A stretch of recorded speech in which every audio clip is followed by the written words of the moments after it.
Bueno, vamos a pasar a la pregunta número 2 entonces, donde dice, explique la obra intercesora de Cristo simbolizada. Yo puedo compartir algo que Sí, hermano encontré Alejandro. en la tarea. Dice, su obra intercesora fue prefigurada por el encendido cotidiano de incienso sobre el altar dorado en el lugar santo. La nube del incienso en constante elevación no era solo un símbolo de la oración de Israel, sino también un tipo de oración sumo sacerdotal de nuestro gran sumo sacerdote. Amén. Ahí hay un símbolo, el encendido cotidiano del incienso sobre el altar dorado. Claro. Gracias, hermano Alejandro. ¿Hay alguien más que haya visto otro apunte dentro o otra explicación a la obra intercesora de Cristo, cómo se está simbolizada o tipificada? Pastor, Hermano Javier. no le podía agregar a ese listado que el recién hermano Alejandro dijo. Podremos decir que la sangre en el altar de bronce simboliza la representación del sacrificio para Dios y el lugar santísimo simboliza la Jerusalén celestial. Amén. Gracias. Sí, recordemos que cuando el sumo sacerdote eh, entra al altar o al santuario, ¿cierto? Lo primero que se hace, ¿cierto?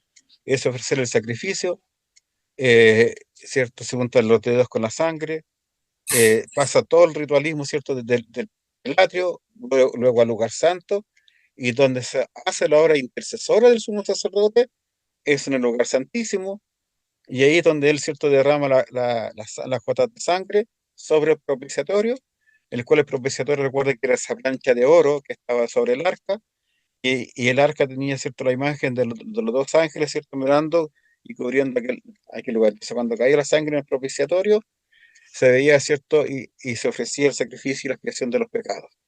Esos son símbolos. Y todos estos símbolos nos hablan del derramamiento de sangre. Para que sea efectivo, ¿cierto? Para que sea aceptado de acuerdo a lo que el Señor nos decía, tenía que haber un derramamiento de sangre. Pero también en el lugar santo estaba el, el incienso, como decía nuestro hermano Alejandro, que ese incienso se elevaba a los cielos, ¿cierto? Y representaba el lugar santo del Señor. Eh, Era un tipo de oración de intercesión del sumo sacerdote. Eh, Estaba también como decía nuestro hermano Javier, con las ofrendas por el pecado, ¿cierto? Las que comenzaban en el altar de bronce, también llamado el altar del incienso. Se esparcían las cenizas y en el gran día de la expiación, en el Yom Kippur, era la única vez en el año, un sacrificio anual, donde entraba el sumo sacerdote a ofrecer el sacrificio de la expiación. Y el sumo sacerdote también tiene que ser una persona que se haya lavado y que haya estado purificado y que su corazón sea acepto delante del Señor.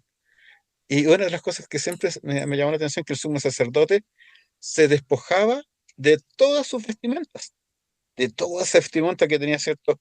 Con, con el cinturón, con la mitra, con el pectoral, con todas las cosas, y iba solamente con una vestidura de lino, o sea, lo más sencillo, lo más humilde delante del Señor. O sea, la humildad externa también tenía que ser acorde a la humildad interna. Por algo el salmista dice que el corazón contrito y humillado no menospreciarás tú. Y las campanitas tenían, era para hacer ese sacrificio que esa persona iba a hacer, era aceptado por el Señor. Que no era aceptado, esa persona moría y con una cuerda se le sacaba. Por eso también la obra intercesora de Cristo está simbolizada por eso, por la acción del sumo sacerdote. Y la obra del Señor Jesucristo fue aceptada, murió y resucitó. Está cierto con los sacrificios que Dios pedía para nosotros. Entonces, el lugar santísimo también es un símbolo del lugar que representa donde habita nuestro Señor. Ahí en el apunte Bergson nos decía sobre la Jerusalén celestial, esa ciudad cuadrada que tiene tantos, tantos miles, ciertos de kilómetros por cada lado. Y eso es maravilloso. O sea, nosotros con esto nosotros podemos concluir de que el sacrificio de Cristo no fue preparado cuando Él vino. en el que estaba preparado desde antes de la fundación del mundo. Vemos cómo el Señor escoge a este pueblo y cuando les pide construir el tabernáculo, posteriormente el templo, ¿cierto? Tenían estas indicaciones que simbolizaban o tipificaban lo que iba a ser el sacrificio de Cristo en su obra intercesora, en su obra expiatoria por cada uno de nosotros. Muy bien, la número 3. ¿Cuáles serían algunas indicaciones neotestamentarias de la obra intercesora de Cristo?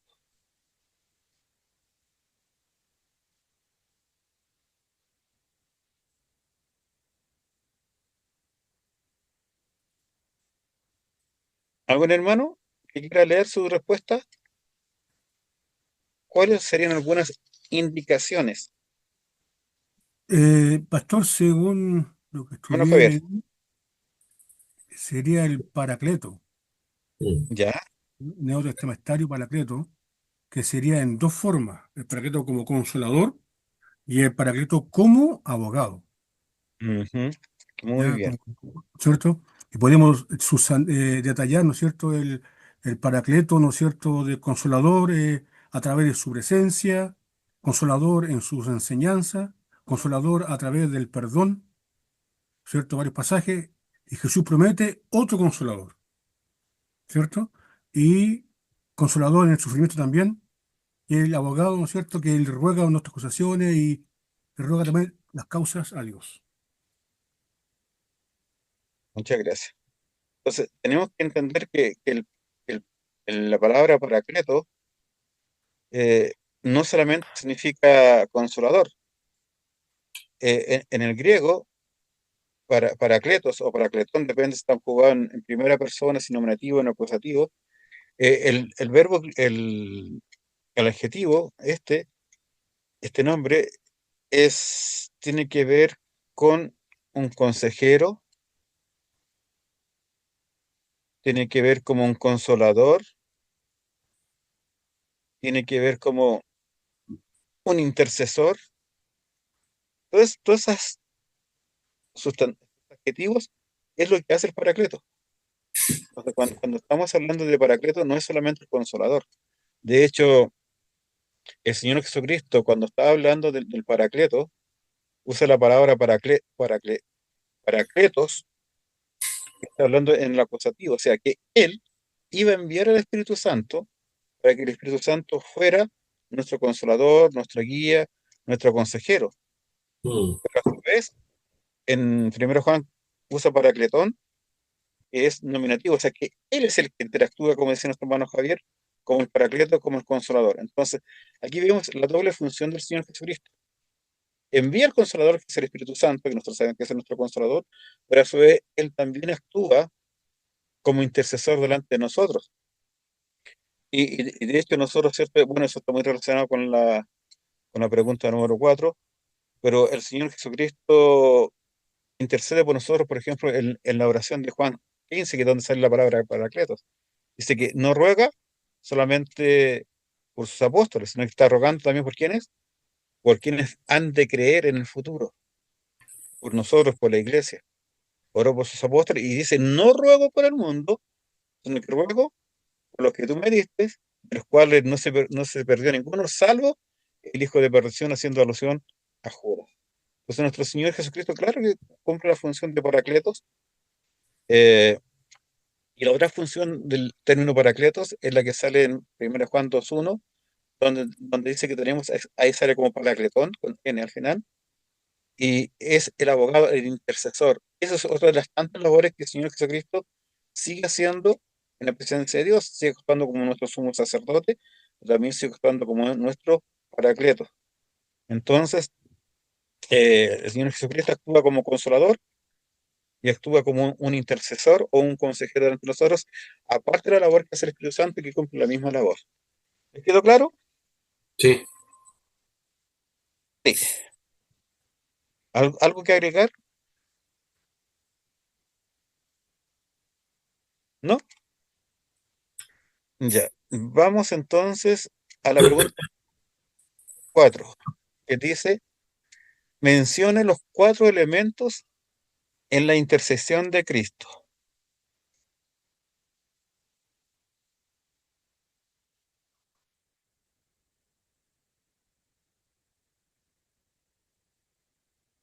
¿Cuáles son los elementos que Cristo usa para nuestras piezas, con los cuales Cristo se ve cierto identificado con la intercesión que hace por nosotros?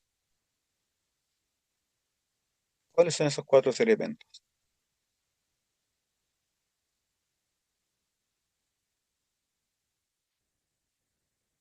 Hay una que habla sobre la semejanza que hacía con el sumo sacerdote. ¿Qué es lo que hace el sumo sacerdote?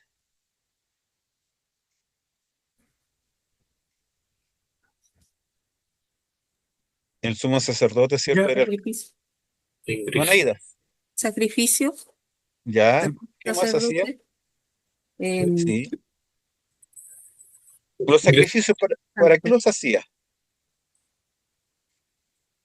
para presentarlo a Dios, así como Cristo ingresó al lugar santo celestial con su sacrificio completado. Ya, pero Perfecto. muy bien, hermana Aida, pero el sacerdote hacía los sacrificios en representación de su pueblo, para interceder ante Dios por los pecados del pueblo. Estamos hablando de los elementos de la intercesión de Jesucristo. Estamos sacando esa imagen que salía en el Antiguo Testamento, que se ofrecía cierto sacrificio para interceder, ¿cierto?, por su pueblo. Entonces, el sumo sacerdote entraba al lugar santísimo, eh, una vez terminaba de hacer todo el ritual del sacrificio, y ahí cuando ya llegaba, se lo presentaba a Dios. Y eso es lo que hace el Señor Jesucristo. El Señor Jesucristo aparece ante Dios como nuestro representante. Eso es uno de los elementos que hace el Señor Jesucristo. Él nos va a representar delante de Dios. Por algo dice el Hebreos, porque no entró Cristo en el santuario hecho de mano, figura de verdadero, sino en el mismo cielo para presentarse ahora por nosotros ante Dios. Como el sumo sacerdote entraba al lugar santísimo, nuestro Señor Jesucristo ahora entra al lugar santísimo donde está Dios Padre para interceder por nosotros.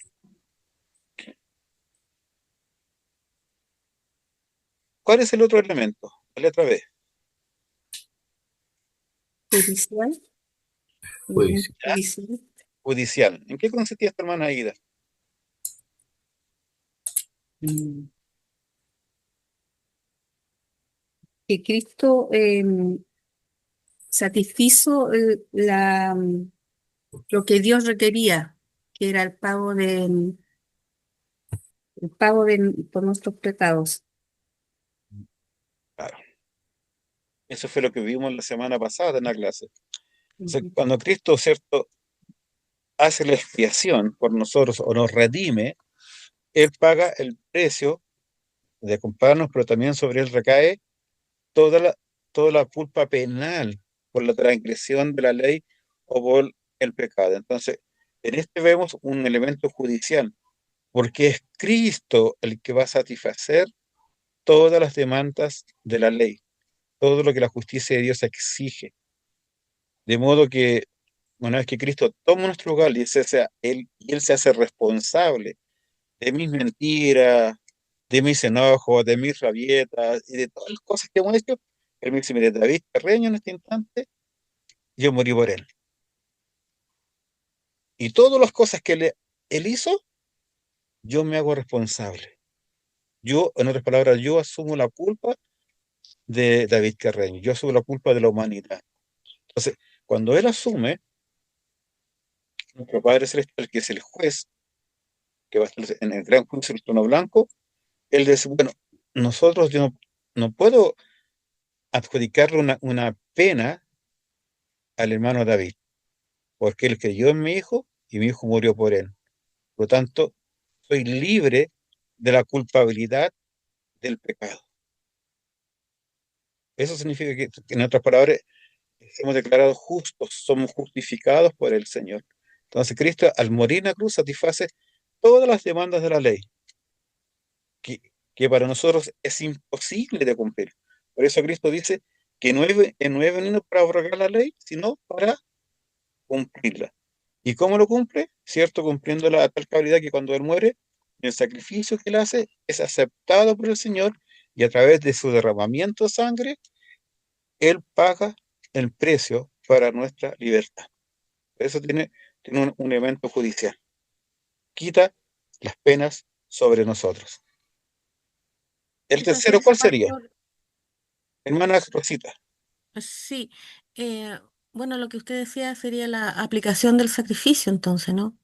Claro, Sí, porque además está la garantía de la perseverancia de los santos, que eso significa que los creyentes no van a caer definitivamente porque Él garantiza que la hora que empieza en cada uno la termina. así es. Entonces, ¿qué nos está diciendo? Que nuestra palabra sobre nuestro estado judicial, ¿qué tiene que ver? Que permanece. No, no hay nada que pueda hacer que esto se acabe. Correcto, sí. Eh, Como hoy día ocurre en nuestra justicia, ¿cierto? Que a alguien no le gusta el resultado del primer juicio, se va a apelar. Y si la Corte de Apelación no le dé, vamos a la Corte Suprema. Vamos buscando siempre, no, el sacrificio y la justificación de Cristo se tiene para siempre. Nada puede hacer que cambie el veredicto del juicio que ya fue emitido, porque en Cristo somos declarados justos, somos declarados santos sin mancha delante del Señor. Entonces Cristo opera sobre nuestro estado judicial, pero la tercera dice que también opera con nuestra condición moral. O sea, y cuando hablamos de condición moral estamos hablando de, de nuestra santidad. Ante Dios hoy día nosotros somos santos. ¿Somos santos ante Dios? Sí. En la práctica, ¿tenemos una vida de santidad? No. Es una lucha constante. Sí, Sí. porque Pero habla fíjense, de justificación, es un proceso. estamos en un proceso de santificación. Sí. Pero ya ante los ojos de Dios, que yo muero hoy día, soy santo. No hay nada con lo cual se me pueda culpar. Pero mientras estemos en nuestra tierra, tenemos ese proceso de santificación. De hecho, es un imperativo que el Señor dice, sed santos como yo. por- porque yo soy santo. Entonces, no es una opción. Entonces, cuando Cristo nos quita la culpabilidad del pecado, también tiene que ver con nuestra santificación. ¿De qué forma? El Padre santifica, como decía Berkov, nuestras oraciones. ¿Y por qué las santifica? Porque es el Espíritu Santo que las lleva. Y muchas veces nuestra forma de presentarnos delante del Señor, muchas veces son imperfectas. Nos equivocamos. E incluso muchas veces nosotros cuando estamos llenos de pecado y vamos a delante del Señor, es el Espíritu Santo el que las santifica y el que hace que nuestras peticiones sean aceptadas y dirigidas ¿a quién? A nuestro Dios que es perfecto, nuestro Dios que es santo. Y a través de ese proceso de santificación gradual, nuestras oraciones, nuestras peticiones son aceptadas por el Señor. ¿De qué otro proceso el Señor nos va santificando? Nos va a través del servicio. Ustedes mismos hoy día se están perfeccionando por la gracia de Dios. ¿Para qué? Para ser reconocido, el hermano está sacando un doctorado, un diplomado, ahora el hermano es teólogo, ahora el hermano un máster, ahora tiene un doctor en divinidades, ¿para eso? ¿O para nuestro servicio al Señor? Para nuestro servicio al Señor. Yo pienso que cuando lleguemos al cielo, el Señor no va a tener un lugar para los que tienen los doctorados, los magíster, y en un rincón va a estar la biotita que dio las dos blancas, ¿cierto? No, el Señor eso no lo va a hacer, sino que el Señor va a ver con cuánto amor y dedicación le servimos a Él, con cuánta gratitud le servimos a Él. Ahora, todas las cosas que el Señor nos permite en esta tierra son un anexo, y el Señor nos va a juzgar conforme a todo lo que Él nos dio y cómo administramos las cosas que el Señor nos dio. Entonces, cuando estamos hablando de nuestro servicio, eh, nuestro Espíritu, nuestro Señor está intercediendo y está santificando nuestro servicio, porque, digámoslo, muchas veces no tenemos las mejores intenciones o las mejores motivaciones para servir al Señor. ¿Cuántas veces se ha cumplido con una responsabilidad, pero para cumplir con lo que está en el papel, para cumplir lo que el hombre me dijo, o lo hago para cumplir con lo que Dios me dijo? Cuando la motivación no es la correcta, muchas veces se cumple para no ser cuestionado, para no ser prejuzgado. Pero no lo hacemos para el Señor, pero nuestro Señor nos va perfeccionando y va permitiendo que nuestro servicio al Señor cada día sea más perfecto, más agradable delante de Él. Por eso Filipenses 1:6 dice, estando convencido de esto, que el que comenzó la buena obra, la perfeccionará. ¿Para cuándo lo va a perfeccionar? Para el día de Cristo, ¿cierto?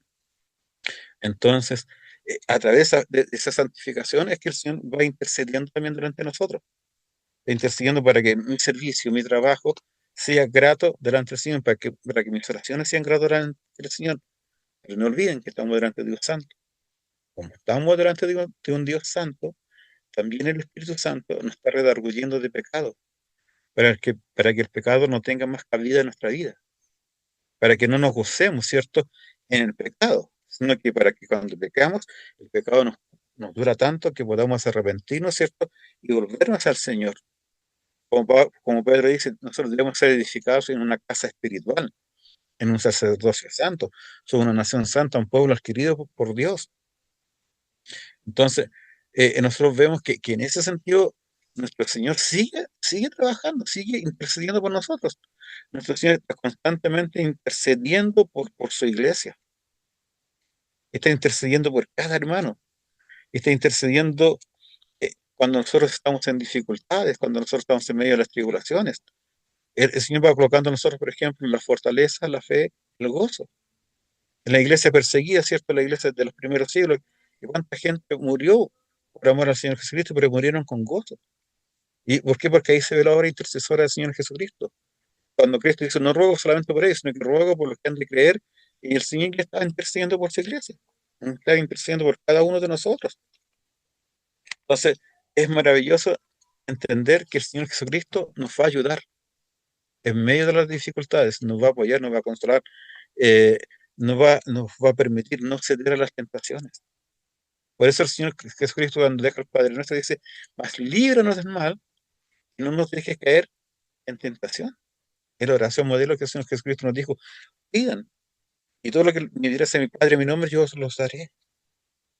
Entonces nosotros tenemos, cuando oramos, cuando pedimos, vamos a ser guiados por el Espíritu Santo y vamos a pedir de una manera correcta, vamos a pedir realmente lo que le agrada a Dios y no lo que nos agrada a nosotros.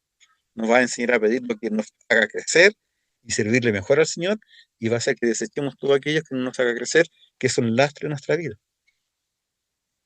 Y el cuarto punto es el elemento de la oración por el pueblo de Dios. ¿Alguien me lo quiere explicar? Letra D. Pastor, Dígame, hermano César. primero pido disculpas si se me requirió en alguna medida o en alguna, tuve una cosa que atender, por eso recién me vengo integrando a la clase. Pido Ya. disculpas. Oración activa por su pueblo. Cristo intercede constantemente por nuestras necesidades espirituales, incluso por aquellas que desconocemos. Él ora para que nuestra fe nos falte, para que seamos guardados y llevados a la madurez espiritual. Amén. O sea, el Señor está orando conscientemente por todo lo que nos está sucediendo. ¿Alguien más quiere agregar algo más en el cuarto punto?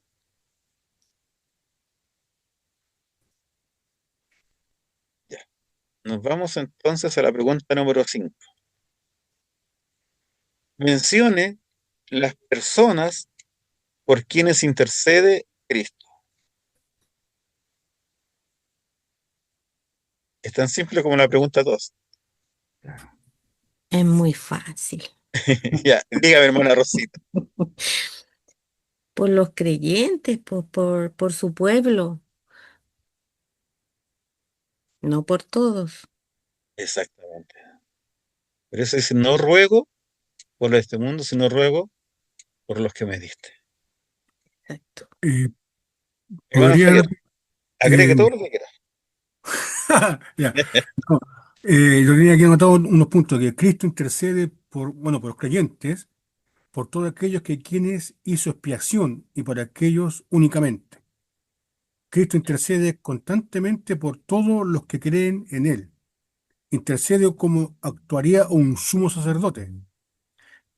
Él no intercede solo por los actuales creyentes, sino por todos los elegidos, sean creyentes ahora o que en algún momento futuro llegarán a creer. Y también, ¿no es cierto?, que también Cristo también, de cierta forma con lo que hablando, usted hablaba, me acordaba usted de la oración. Muchas veces uno ora en forma no correcta y Cristo acomoda, digamos así, una palabra, la oración perfecta para que llegue al Padre. Porque a veces uno pide de una forma que no es la que Dios le enseñó a pedir. Y Él acomoda para que llegue a la visión del Padre. Eso es lo que es, pastor. Gracias, hermano Javier. ¿Alguien más quiere comentar algo más sobre esto? Que en el fondo todo esto tiene que ver, como decíamos, con la expiación limitada. ¿Cristo murió por quiénes? Por los elegidos. Mm. Los elegidos. En Juan 17:9 dice, yo ruego por ellos, no ruego por el mundo, sino por los que me diste, porque tuyos son. Amén. Entonces el Señor Jesucristo va a interceder única y exclusivamente por quienes Él murió, por los escogidos, para aquellos que el Señor tenía predestinado desde antes de la fundación del mundo, como Pablo dice, ¿cierto? Por aquellos que el Señor escogió, por aquellos que son sus hijos, por su pueblo, por su iglesia. Tanto, Pastor, hermano César, quisiera mencionar algo y usted corríjame, por favor, si es que estoy en un error en algo. Dice, aunque hay oraciones de Cristo por sus enemigos o por pecadores, como en Lucas 23:34 dice, Padre, perdónalos, porque no saben, ¿no es cierto? Esas oraciones no constituyen, no son parte de su intercesión sacerdotal oficial de la que estamos hablando, no, sino más bien un gesto particular, compasivo particular. Su obra de intercesión permanente es por su pueblo redimido. exactamente. O sea, el Señor permanentemente va a interceder por su pueblo. En esa oración de Lucas, donde dice, Padre, perdónanos porque no saben lo que hacen, está este pueblo ignorante que aún no reconocía a Jesucristo como su Señor Salvador. A este pueblo que una semana antes le había proclamado Hosana, ¿cierto?, al hijo de David, ese pueblo que ha visto muchos de tantos milagros, pero cuando Cristo resucita, mucho de ese pueblo que estaba 40 días después, ¿cierto?, con la predicación de Pedro en Hechos 2, muchos de ese pueblo se convierten y sus pecados son perdonados.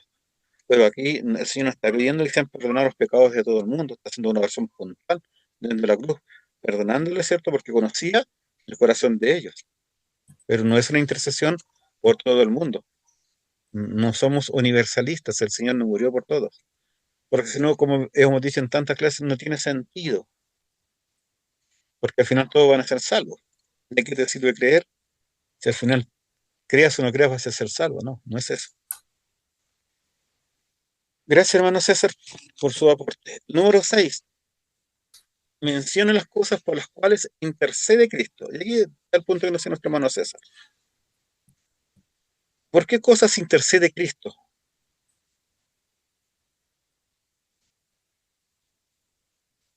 Bueno, esto sigue con la pregunta anterior. Está muy conectada Claro, con esto. Muy conectada. ¿No? Ora por sus elegidos. eh, También aquellos que ya han venido puedan recibir el perdón de sus pecados cotidianos. Que los creyentes puedan ser guardados de las acusaciones y tentaciones de Satanás. Que dice que siempre nos acusan, ¿cierto?, delante de Dios. claro. Que los servicios del pueblo de Dios sean aceptados y que al final puedan entrar en su perfecta herencia en el cielo. Amén. También está el punto que los santos sean progresivamente santificados, como vimos anteriormente, Sí. que nuestra relación con Dios se mantenga. ¿Ya? ¿Alguien más quiere agregar algo?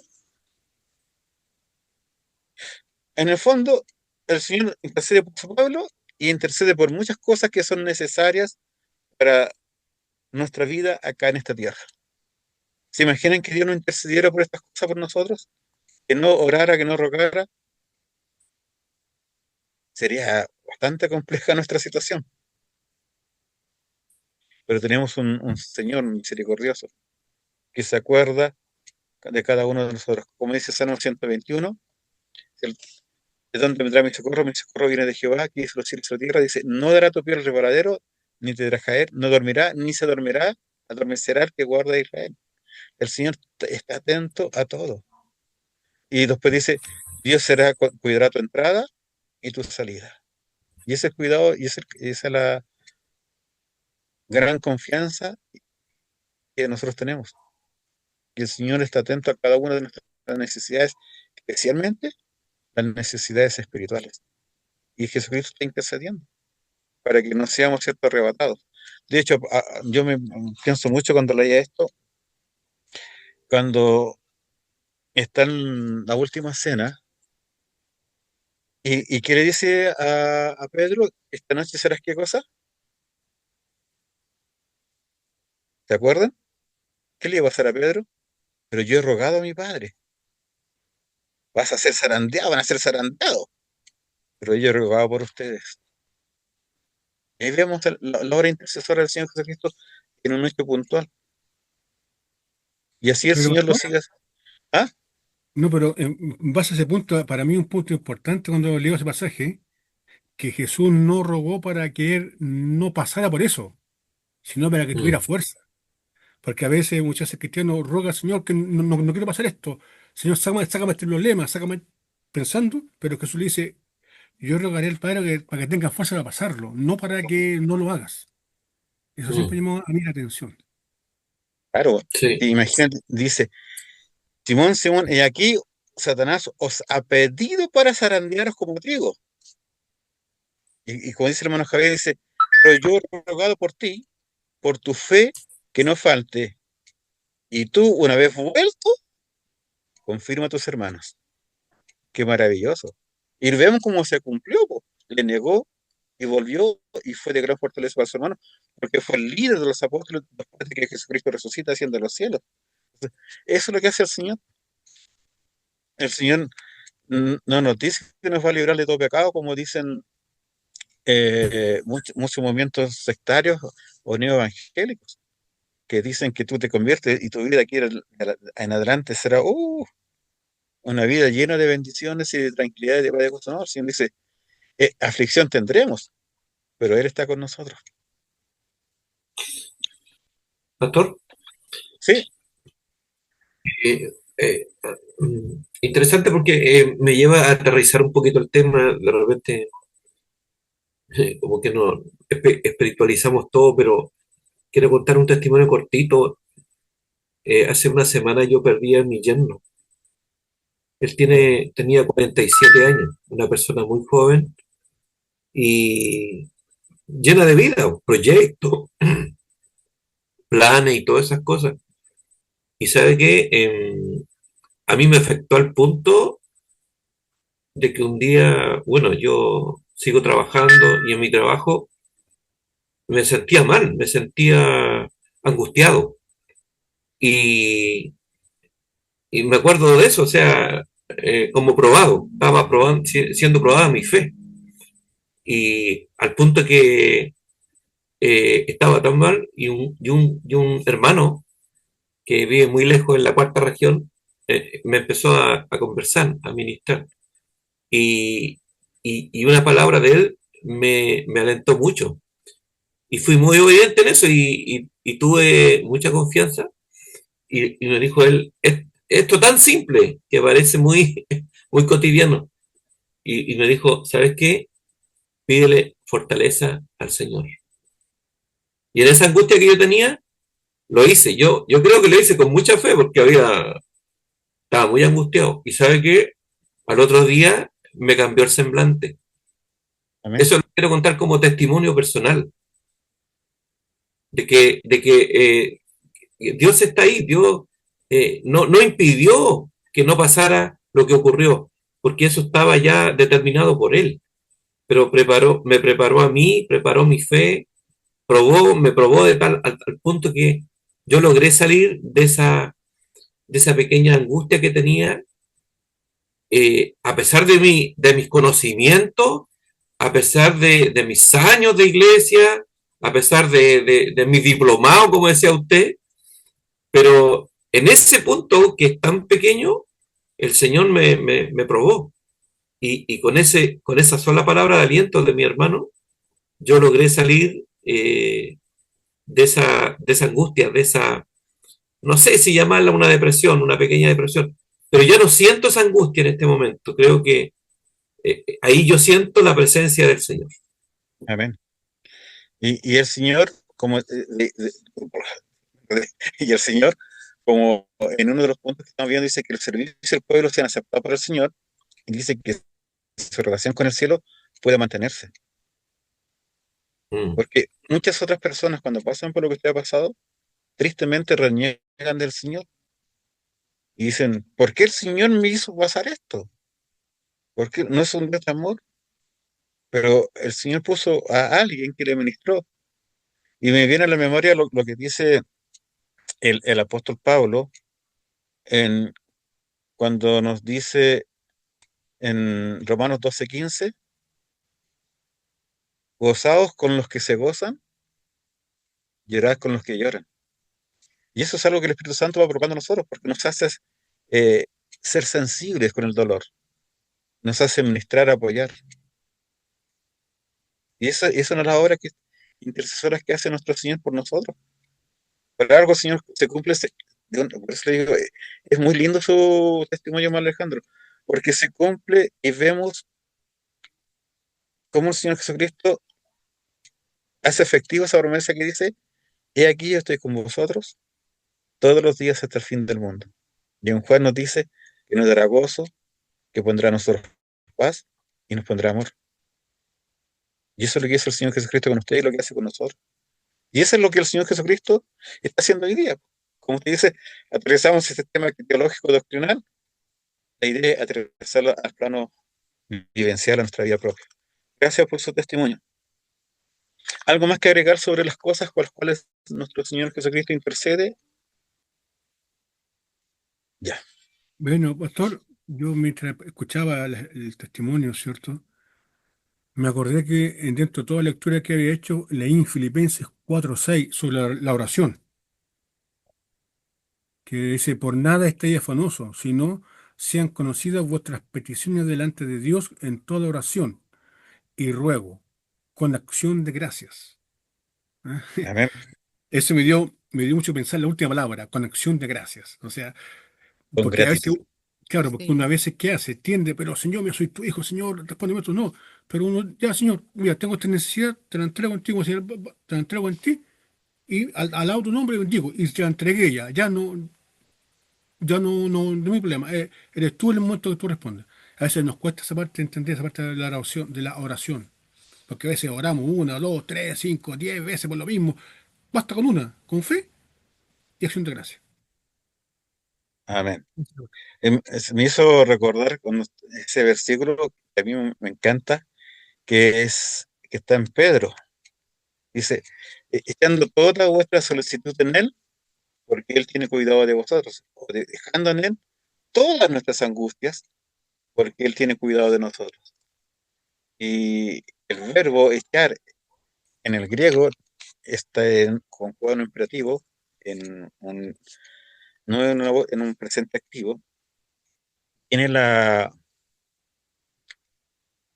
indicación o la aplicación de que estemos todos de una vez en el Señor y que no estemos de a poco.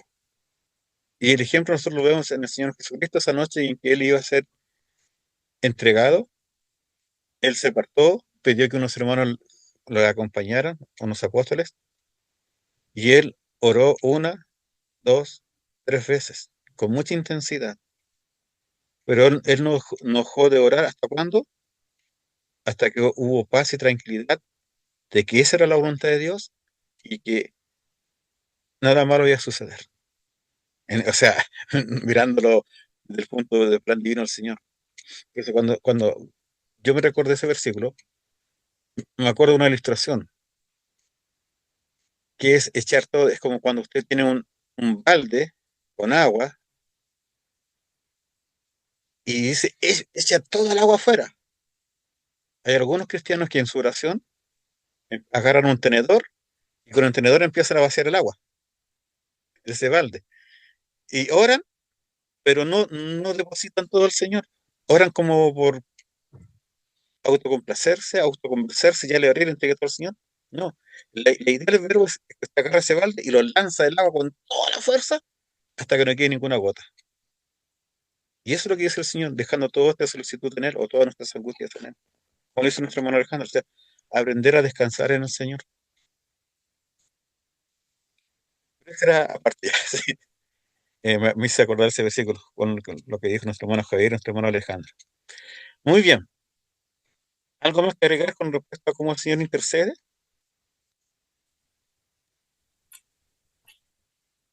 Vamos a la pregunta número 7. ¿Cuáles son las características de su intercesión?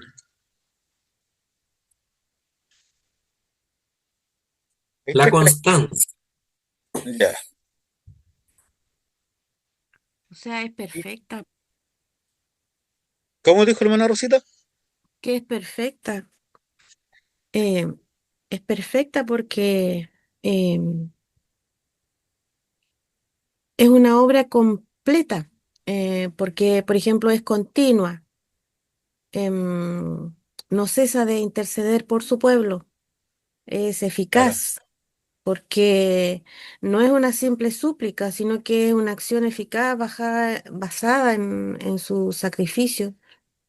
Em, es exclusiva, porque solo Cristo puede ejercer esta intercesión como sumo sacerdote. ¿Qué más? Está basada en su sacrificio, porque no intercede con palabras vacías, sino que con el poder de su sangre.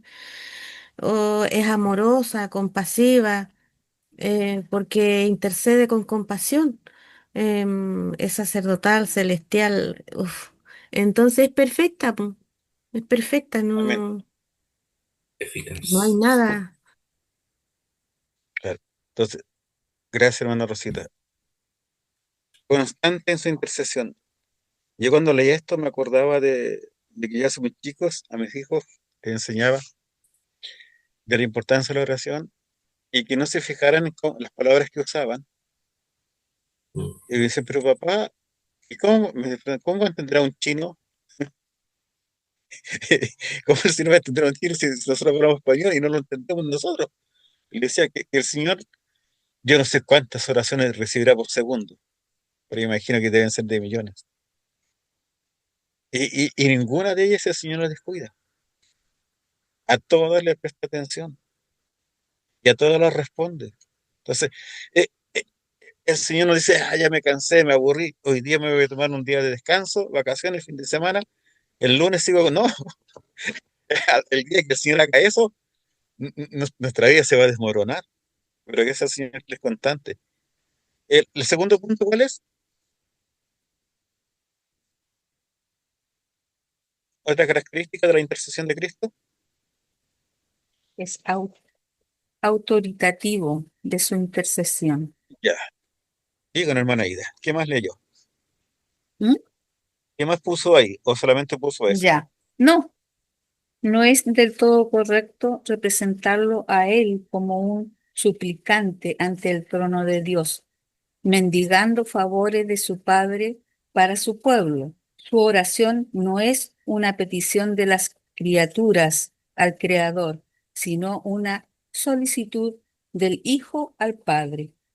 La conciencia de su dignidad igual, de su intercesión potente y prevaleciente, habla de esto, que tan a menudo como Él pide o declara que pedirá algo al Padre, es siempre eroto o eróteso. ¿No? Esa palabra no. Una palabra griega. Mire, Sí, yo se la explico. un pedido, esto es, en base a término de igualdad. Esto está en Juan 14:16 y 16:26. O sea, ahí tengo varios. Varias citas. Nunca aiteo o aiteso. Cristo se dirige ante el Padre como un intercesor autorizado y como uno que puede presentar reclamos legales. Él puede decir, Padre, aquellos que me has dado, quiero que donde yo estoy. Ellos Padre, están. aquellos que me has dado, quiero que donde yo estoy. Juan 17:24. Gracias, hermana Aida. Bueno, le aclaro el tiro. El término eroto viene del verbo erotao, que significa pedir, y aiteo, que viene de aiteao, es otro verbo griego, que significa rogar, suplicar. Entonces, cuando nos está hablando de que Dios, Jesucristo, le pide al Padre, es siempre eroto, erotes, o sea, es una acción continua. Él está pidiendo, preguntando como un igual ante Dios. ¿Entiende? Y cuando habla, dice aiteo, aiteo, eso que viene de aiteo el verbo, es una Sí, persona que también va a preguntar, pero desde un mm, escalafón más grande, que va a mm, suplicar, que va a rogar, que va a solicitar, mm. ¿cierto? Algo, que le va a pedir algo a alguien sin saber y sin tener la certeza de que esa petición va a ser escuchada o respondida. Por eso dice, siempre es eroteroteso, un pedido, o sea, él no exige, pero él pregunta porque tiene la autoridad para preguntar. Eso sí, tiene un carácter autoritativo. No es que el Señor esté yendo así como, voy a ver como cuando sale el chiste del empleado que va a pedir aumento a su jefe, va a pedir un aumento de sueldo, dice, voy a ver cómo me va, po. No sabe, ¿cierto? Si el jefe le va a aceptar o no le va a aceptar en la solicitud. Pero Jesucristo no va como un empleado, un dependiente, va como parte de la Trinidad, como Dios mismo. Él nos suplica, Él pregunta. ¿Le quedó claro, hermana Aguilar, y a los hermanos? Sí, pastor. Yo lo subrayé eso y no lo busqué. Se me Ya. olvidó buscarlo. Gracias, No, pastor. pero menos mal que lo he buscado porque si te busca eroto, y le sale en la gramática española, le va a salir con una connotación totalmente diferente. Sí, Le va a salir algo en un plano más afectivo, más íntimo. Entonces, menos mal que no busco por ese lado. Ya, vamos al tercer punto de esta pregunta. Eh, ¿cuál es la otra característica de la intercesión de Cristo? Hemos visto que está la constancia de su intercesión, el carácter autoritativo de esta intersección, y ahora sería la tercera, Eficacia, la eficacia. eficaz. La oración intercesora de Cristo es una oración que nunca falla. Amén. Qué lindo. Mm, Eh, Muy lindo. es muy maravilloso. Y acá sale el ejemplo de Lázaro, donde todo el mundo ya Sí. al cuarto día, ya Lázaro estaba con su estado de putrefacción bien avanzada, que le dice el Señor Jesucristo, ven fuera. No dice nada más. Lázaro respondió y salió y resucitó. El poder de su voz, el poder de su intercesión. Entonces, las oraciones intercesoras de nuestro Señor Jesucristo están basadas sobre su obra expiatoria. O sea, Cristo siempre va a interceder por nosotros. Cada intercesión que hace el Señor Jesucristo es efectiva, es eficaz. No queda ahí dando vueltas esperando que Dios... No, es eficaz. Él es creador de todo cuanto existe. Porque por Él fueron creadas todas las cosas y en Él subsisten, como Pablo dice en Colosenses, todas las cosas. Qué maravilloso tener esa confianza de que Cristo está intercediendo por mí. Qué maravilloso poder darme cuenta de que Cristo me dice, mira tú, coloca los ojos solamente en Cristo. Coloca tus ojos en el cielo y olvídate del resto, porque yo estoy intercediendo por ti, yo estoy preocupado de lo que es más importante de ti. Yo estoy a tu lado, no te dejo, yo te estoy fortaleciendo, te estoy liberando de tantas cosas, porque yo tengo la autoridad para hacerlo. Él es Dios, el Hijo de Dios, el que tomó nuestro lugar. Es maravilloso. Pastor, ¿No, no, César? es tremendo esto de la eficacia de la intercesión del Señor, porque en ocasiones de la vida, todo, yo creo que nos ha pasado que la angustia, el dolor, u otras emociones, ¿no es cierto?, que afectan nuestra vida muchas veces, el miedo, ¿no es cierto?, nos impide pedir correctamente, orar, saber qué orar, de qué forma orar. Sin embargo, el Señor conoce y tiene cuidado de nosotros, y su oración es eficaz eh, en ese sentido. Él sabe lo que nosotros necesitamos, a pesar de que a veces ni siquiera lo podemos verbalizar, ni somos conscientes de eso. Lo cual no quiere decir que Claro, no hay que orar, hay que orar, hay que hacerlo. Porque uno podría decir, no, el Señor ora por mí, yo ya no necesito orar. No, tenemos que orar. Pero nuestra oración imperfecta es tomada por la eficacia de la intercesión de Cristo. Eso va a estar. gracias. Es maravilloso porque si no incluso a Santiago le dice pedir, pedir mal, para gastar, ¿cierto?, en vuestro deleite.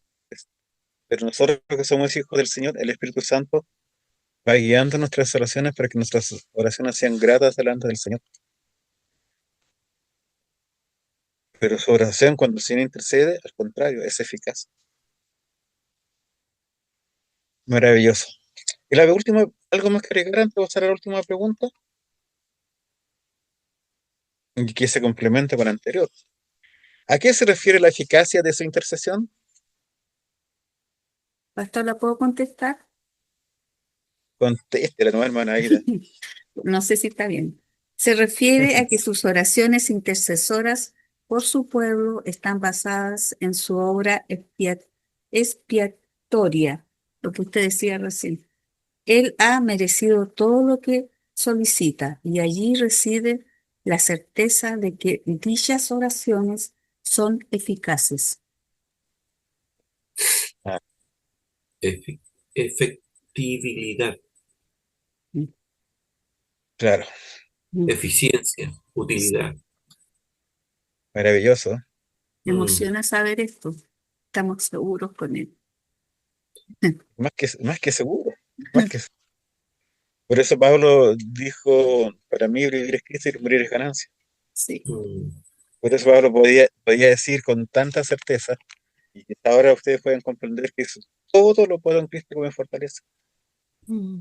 Por eso llegó a decir, si Dios es por nosotros, ¿quién contra nosotros? Porque tenía la seguridad, la eficacia de Cristo, de su obra intercesora, de sus oraciones, de tantas cosas que decía, no, yo voy a cumplir lo que Dios me dijo. Si Dios me Eh, ordenó esto, esto se va a llevar a cabo. Es mar- Hermoso. Perdón, hay una alabanza que refleja tanto esto que dice dulce, dulce refugio, porque en medio de todo lo que pasa, de todo el mundo como está, nosotros, los hijos de Dios, tenemos ese dulce refugio, lo tenemos en Él. Y eso Amén. nos hace como diferente al resto porque nosotros tenemos esperanza. Entonces, es hermoso. Y pues, es que realmente mientras más estudiamos de Cristo, mientras más conocemos a Cristo, quedamos más maravillados y quedamos, pero, no sé, con un corazón que revienta de felicidad, de gozo, Como que al nos sa- explota la cabeza. nos hace- quería estar leyendo otras cosas para el estudio de la iglesia, y, no, y es maravilloso cómo el Señor nos cambia, cómo el Señor nos va mostrando poco a poco, nos va sacando todo lo malo, y sin que muchas veces Sí, sin que nos demos cuenta. exacto. Yo pensando, pastor, en la pregunta número 8, ¿Ya? llegué a Juan 17, Ya.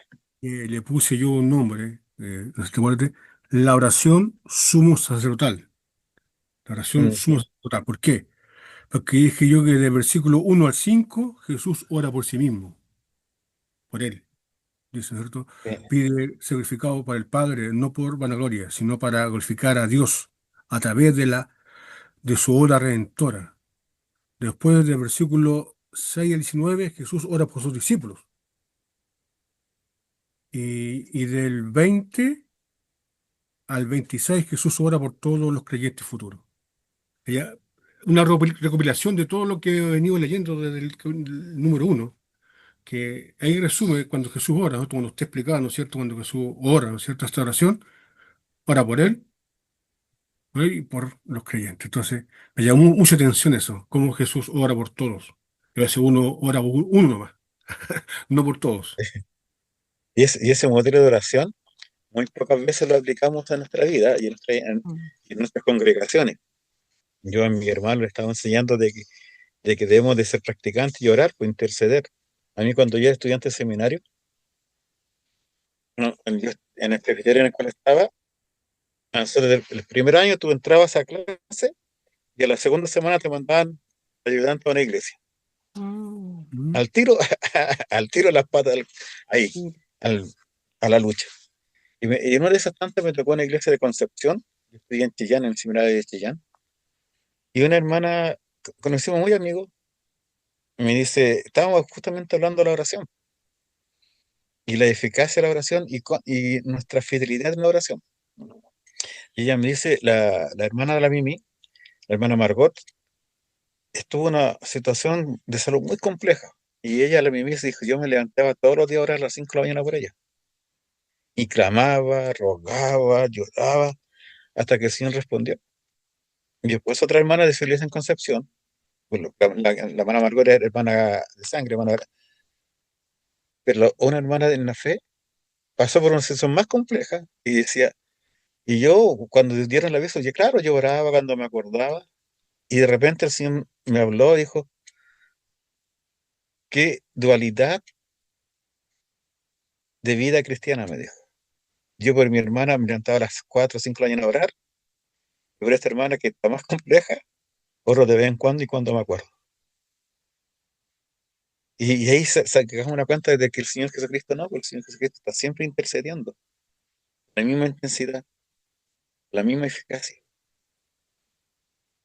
Y eso es algo que nosotros tenemos que aprender, de que nuestras oraciones sean intensas, como Pablo dice en Efesios, ¿cierto? Sean con, con ruego, con súplicas, que no sea un mero repetir palabras y que después, si te he visto, me no me acuerdo. Yerko, el hermano de Dinko, que está en el curso, que es muy amigo, también pasó una situación crítica y me dijo una frase. Oye, pues, ya yo voy a orar por ti, por la situación. Me dijo, ya, pero no sé, es como los demás corruptos que dicen que sí y a la segunda semana se olvidan. Y esas dos frases me marcaron mi ministerio porque dije, Señor, no quiero olvidarme de mis hermanos, no quiero dejar de orar y quiero orar con la misma intensidad como que el Señor intercede por nosotros. Y es algo que debemos de aplicar a nuestra vida, porque tenemos el ejemplo de Cristo y vemos su efecto en nuestra vida. Eso quería compartir con ustedes, era un paréntesis. ¿Algo más, hermanos, que agregar? Ya. Entonces, Yo creo que habría que agregar algo, que la clase fue muy buena, fue muy, no sé, la encontré una clase muy nuestra, muy cercana. amén. Creo que de repente nos remitimos mucho a las letras, y no estoy diciendo que es malo, pero de repente es bueno que nosotros hablemos estas cosas como, como que la estamos viviendo. O sea, su testimonio, lo que escuchamos hoy día, es real, ¿no? Y esto lo hace rico. Somos Amén. sensibles a esas Sí, cosas nosotros también, pues no somos robots, enriquece la clase. Sí. fue buena, me gustó. Gracias, hermano. Eso. Pedíamos al principio que el Espíritu Santo viera todo y gracias a Él, no a nosotros, gracias a Él Mm. que nos podemos gozar, porque no estamos Gracias, pastor. físicamente, no, gracias a usted y gracias a Dios que nos permite, que no estamos físicamente en el mismo lugar, pero sentimos la presencia de Dios en donde estemos, la omnipresencia de nuestro Señor y Dios. ¿Algo más que agregar antes de terminar? Ya, le voy a pedir a mi hermana Ida.